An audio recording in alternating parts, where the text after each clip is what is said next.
there doesn't seem to be anyone here. The White Fang was promised the destruction of Haven, and they'll have it once we have what we need. Your plan isn't gonna work, Blake. Just leave Menagerie before it's too late. You're going to have to make me. And I'm, looking for someone. Mistral's controlled territory is the widest reaching in the world, you know, and that makes it infinitely harder to protect. We get one shot at this. If Adam gets his way and Haven falls, it's only going to make things worse for the Faunus. We're better than humans. We have everything humans have and more. Things are bad, but we can figure this out. My sister has the Spring Maiden, and I know where she is. We need to go as soon as possible. I always knew that I wanted to be more than a farmhand, but who would ask for this?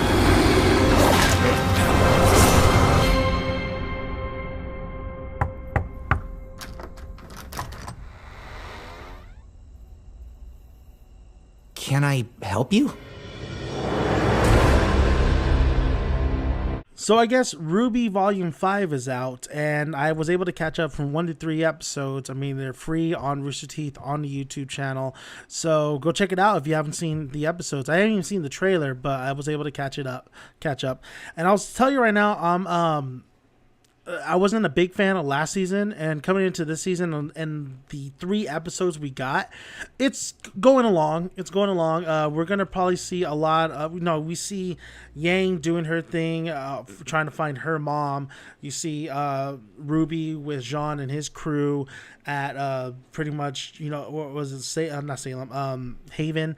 You see Weiss doing her thing, and I'm gonna warn you from the get-go, if I butcher the names, if I butcher anything that is RWBY, I'm sorry. It's just, I'm just not good at kind of remembering a lot of names and so on, but I get the gist of what I've watched this from the very beginning, and I am a big fan, but I still have tendencies to really fuck up a lot of the lore and everything of RWBY.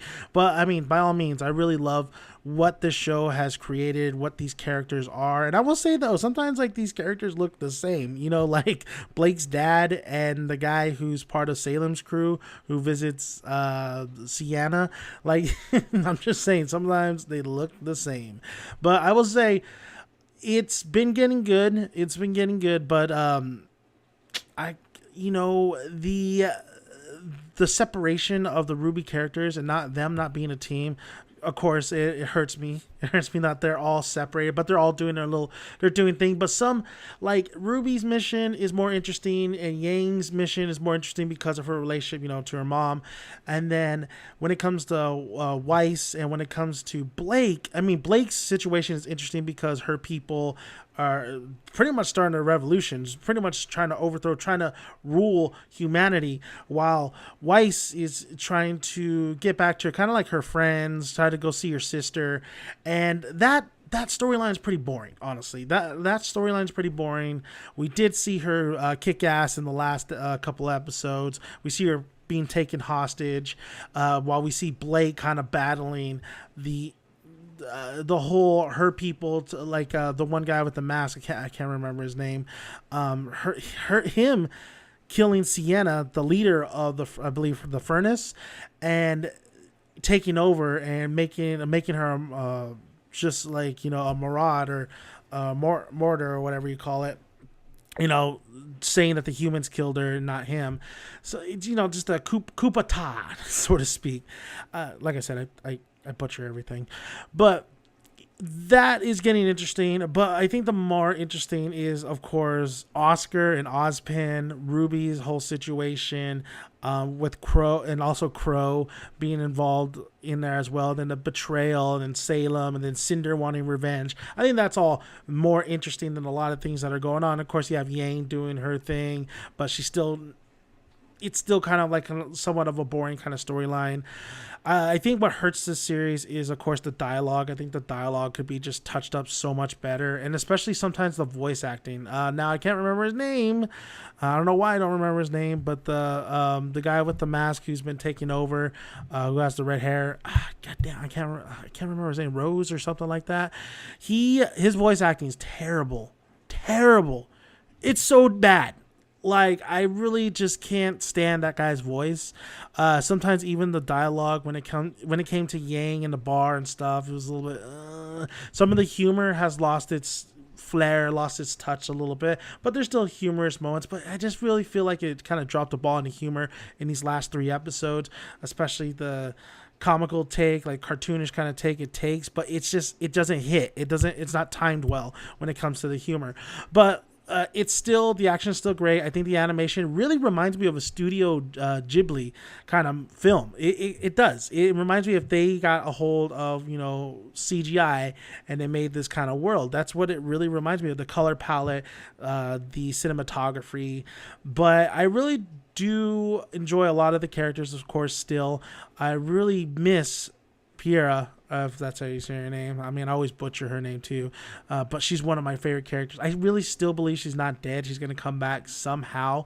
But then again, it's kind of hard now that we get the whole explanation from Ozpin on why he's with Oscar, and then he has this ability, the Orochimaru kind of ability, where he could transfer pretty much his soul into different bodies, and he's kind of like there for rent. Poor Oscar, right? Poor Oscar. But Oscar's going to become a little badass. I'm really excited to see where Oscar goes. I'm really excited to see where Ruby and of course John, how they're in Nora and was it Lee or Lai, where their abilities could take them and how stronger they're gonna get. So I can't wait for that. So there is a lot of promising things to this season. I still don't like the music used. I mean, that's personal. I know a lot of people do like the AMV kind of type action sequences with the music, somebody singing, like the Linkin Park kind of AMVs used to have all the time. But this is more like Evanescent kind of AMVs. But it's just, for me, it just doesn't fit well with anything action. I think score is so much superior than having an actual song being played while there's a fight commencing. I mean, look at Dragon Ball Super. I'm like, why the hell are they doing this? The score so much is better than them putting in this freaking song when Goku's fighting somebody. There's still a lot of elements that I see that they're taking from other medias, like the whole ship, and then a bunch of the different like the islands floating up in the air. You could say One Piece. You could say, you can even say Avatar, James Cameron's Avatar. But the one thing about RWBY is that I'm still enjoying it. I'm still tuning in. I'm still checking out what's going on. I know at the end they're probably all going to come together. What I'm really excited for is just them growing as characters. And maybe, John had this like down kind of look when he knew he needed to do assembly. His semblance is still off and stuff. I want to see this. I'm a big fan of John, so I would love to see where he goes in the future. So it's all coming together. I really love the look of Salem. I really love Salem as a villain too. And I really like how Cinder has her voice back and how much revenge she wants. It really kind of reminds me of Palpatine and Anakin right there. But everything so far, there's hits, there's some hits, there's some misses. A lot of things that I don't really care for already I'm seeing in this season. But there's a lot of things that is intriguing and is really starting to run with it that I'm really getting into. So far from 1 to 3, it has been entertaining, and I can't wait to see what else is going to happen in RWBY. So RWBY Volume 5, that is my review on 1 through 3. It is getting interesting. There's a lot of revolution. There's a lot of things that are destruction, hate, all that good stuff coming in to this season, especially with Blake and her situation. And we'll see how it all goes. And then Ozpin is the wild card in all this. So thank you guys for listening. I'm Dan Making Dan Son. Be sure to check out my video. I am doing a RWBY giveaway this time around, so I think you guys are gonna like the giveaway. So thank you guys for listening. I'm Dan Making Dan Son. Check out the other video. I'll see you guys later.